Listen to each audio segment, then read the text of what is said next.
Hey everybody, I'm here today to do a book review on SuperFreakonomics by Stephen Levitt and Stephen Dubner. In this video review, I'll be going over my personal opinion on the book. But before I get to the review, I just want to talk about two quick things. Firstly, this book, SuperFreakonomics, is a follow-up book to this book, Freakonomics. So before you read SuperFreakonomics, you should definitely read Freakonomics. They're both amazing books, and I just wanted to point that out.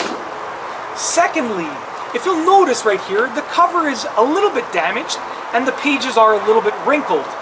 I brought this book with me on vacation and I really enjoyed reading it. I literally couldn't put it down. Okay, it's a really great book. But when I finished reading it, I put it in my suitcase and my suitcase got wet.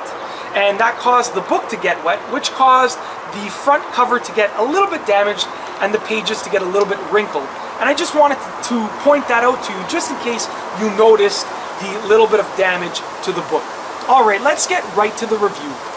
This book explores a wide variety of topics, but it explores basically one central theme.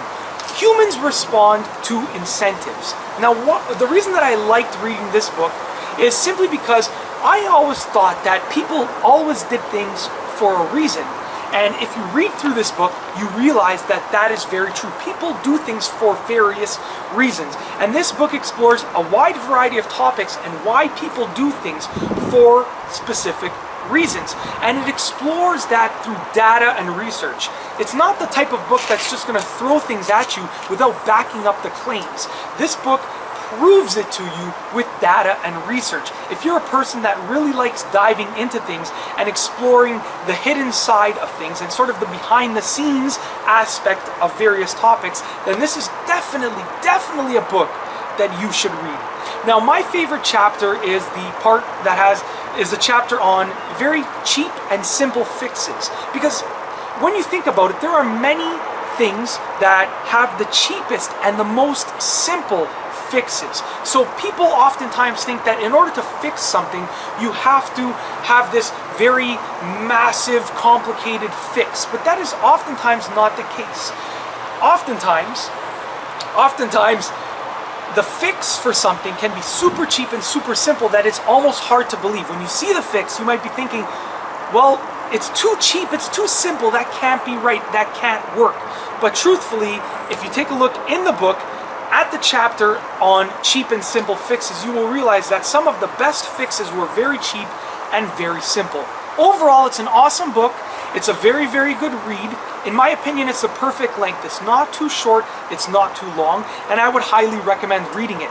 Once again, before you read this book, I would recommend reading Freakonomics, okay? Freakonomics is the first book, SuperFreakonomics is the follow-up book. So try and read Freakonomics first because it will sort of lead you into SuperFreakonomics. Overall, it's an awesome book.